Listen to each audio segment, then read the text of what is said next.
Sabe aqueles hábitos e situações na vida da gente que se repetem e que a gente tem dificuldade de mudar? Algumas vezes isso pode fazer com que a gente se sinta autossabotador, procrastinador e muitas vezes até culpado. Mas e se isso for, na verdade, um mecanismo de defesa? Vamos entender como é que isso funciona para que a gente possa virar a chavinha da mudança? Vem comigo nesse vídeo. Eu sou a Renata Fernandes e este é o Reconexão Interior. Um dia desses, alguém me perguntou por que é tão difícil superar ou mudar uma crença limitante. Por que muitas vezes, mesmo a gente tendo muita consciência de que a gente tem uma crença limitante em alguma área da nossa vida, mesmo estando consciente disso, consciente de que isso não nos traz nenhum benefício, né? Que isso só atrapalha a nossa vida, porque é que ainda assim é tão difícil da gente mudar. E aqui eu tô conversando com vocês que já entenderam que tudo o que a gente vive na nossa vida faz parte da nossa criação, ou seja, foi a gente que criou, que trouxe para nossa experiência.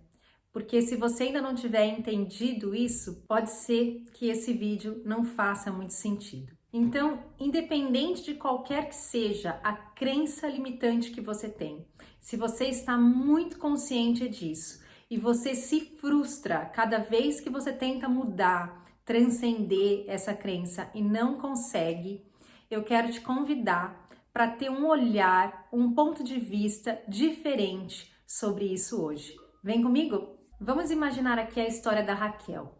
A Raquel é uma mulher incrível, cheia de talentos. Estudou numa excelente universidade, é uma pessoa super articulada, tem uma grande rede de amigos e tá num relacionamento com um cara bacana. Mas, por mais que a Raquel tente, ela não consegue ter sucesso na vida profissional dela. Ela até tem um emprego bacana, mas sempre que chega a época da distribuição de bônus, de receber uma promoção, ela é sempre deixada de lado. Ou mesmo quando ela consegue ganhar aí um dinheiro extra, por incrível que pareça, surge também uma nova dívida, uma nova conta para pagar. E aí, um dia, a Raquel se cansa de toda essa situação e ela vai buscar respostas. E ela começa a perceber que, na verdade, a falta de dinheiro, a falta de prosperidade na vida dela é um padrão. É algo que sempre esteve ali presente e que só se repete hoje em outras áreas, inclusive na área profissional, né? Que seria o mais óbvio.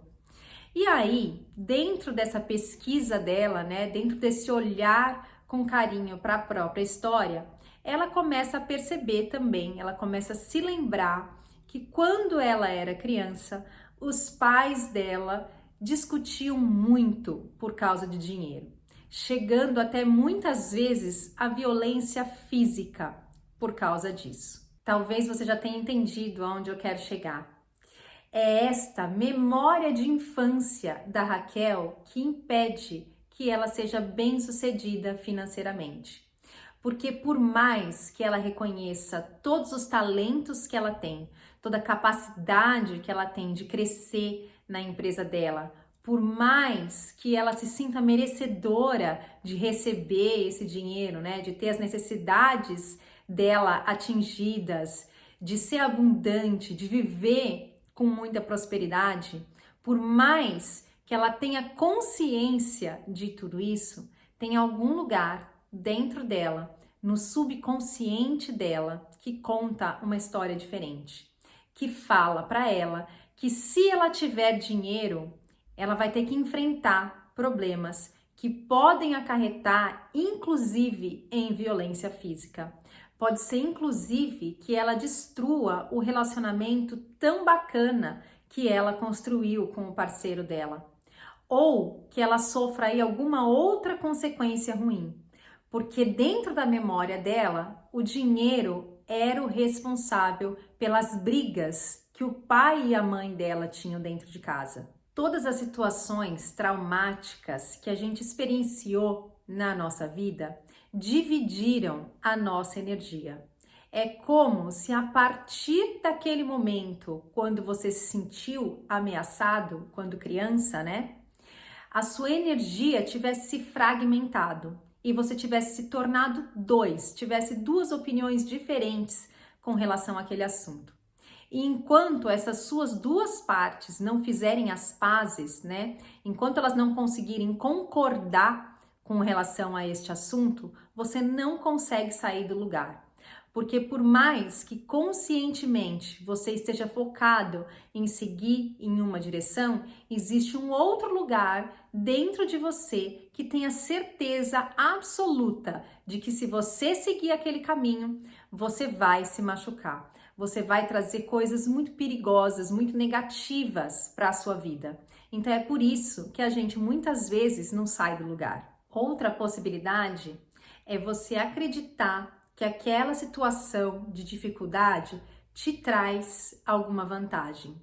E aí você pode dizer, Renata, que estranho isso. Você acha que eu sinto vantagens em não ter dinheiro, em ter dificuldade em pagar as minhas contas, em dormir com preocupação?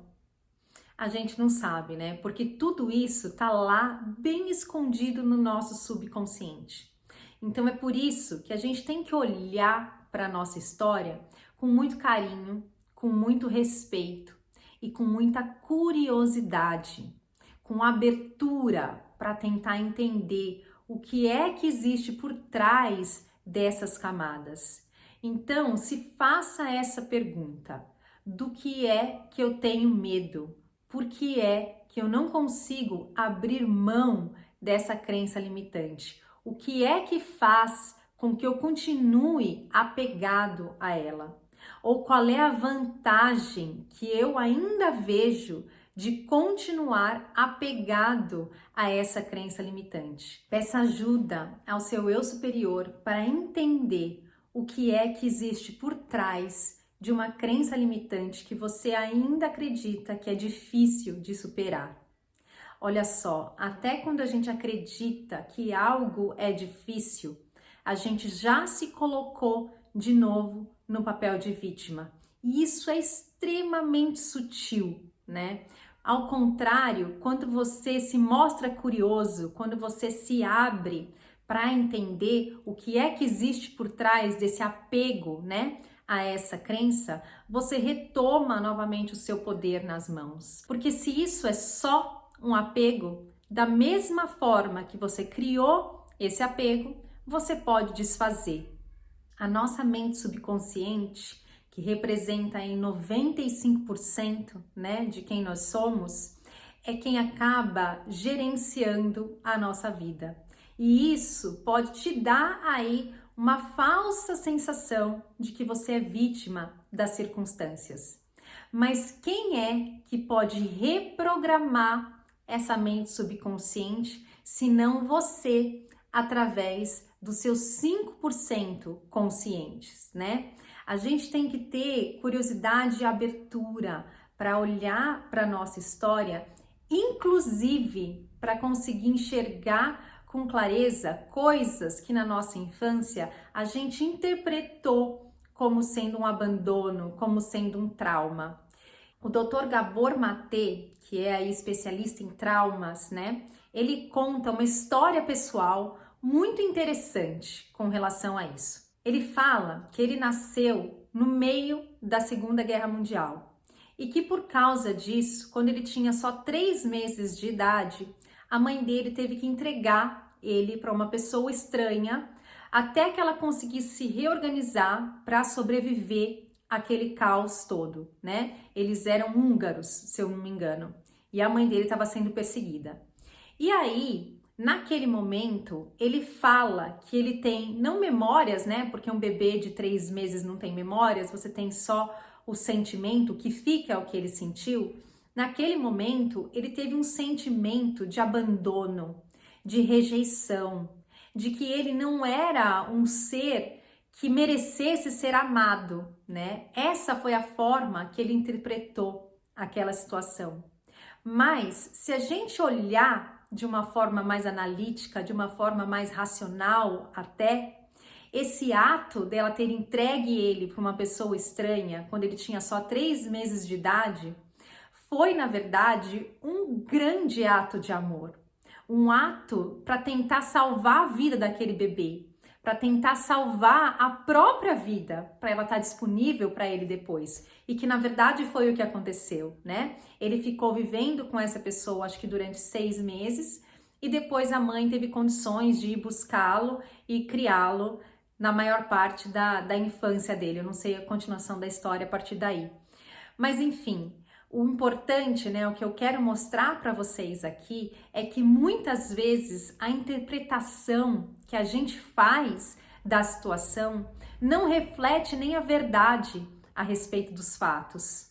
Voltando lá para o nosso exemplo da Raquel, né, que os pais brigavam por causa de dinheiro. Faz sentido, se a gente fizer uma análise assim bem rasa, né? Faz sentido ela ter medo de conquistar dinheiro, de ter dinheiro na vida dela, quando os pais brigavam, na verdade, era pela falta do dinheiro? Não faz o menor sentido, né? Mas a informação que ficou registrada na cabeça dessa criança não era a de que a falta de dinheiro era uma coisa negativa, mas que o dinheiro em si era algo negativo e que poderia prejudicar a vida dela e trazer aí consequências negativas. Então, não faz o menor sentido as coisas que a gente registra, né? Ou a interpretação que a gente dá aos fatos quando a gente é criança, porque obviamente a gente não tem maturidade ainda para julgar o que é verdade ou o que não é, né?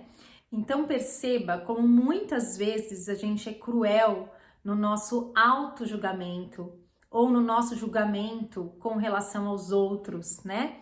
Nos julgando ou julgando os outros como procrastinadores, como preguiçosos, quando na verdade existem camadas e camadas de razões pelas quais a gente pode continuar apegado a uma crença limitante, a um hábito ou a uma situação que se repete na nossa vida. A conclusão desse vídeo é uma sugestão para que a gente seja gentil com a gente mesmo e com as pessoas e situações que aparecem no nosso caminho e que estão, no fim das contas, aí só para nos mostrar coisas que a gente precisa curar dentro da gente, né? Coisas que a gente precisa olhar com carinho e respeito dentro de nós, para que a gente consiga voltar a ser inteiro de novo, para que essas nossas partes fragmentadas façam as pazes entre si e consigam aí entrar num acordo com relação aos sonhos que a gente quer alcançar na nossa vida, tá bom?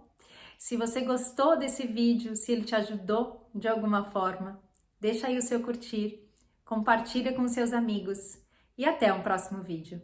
Tchau, tchau!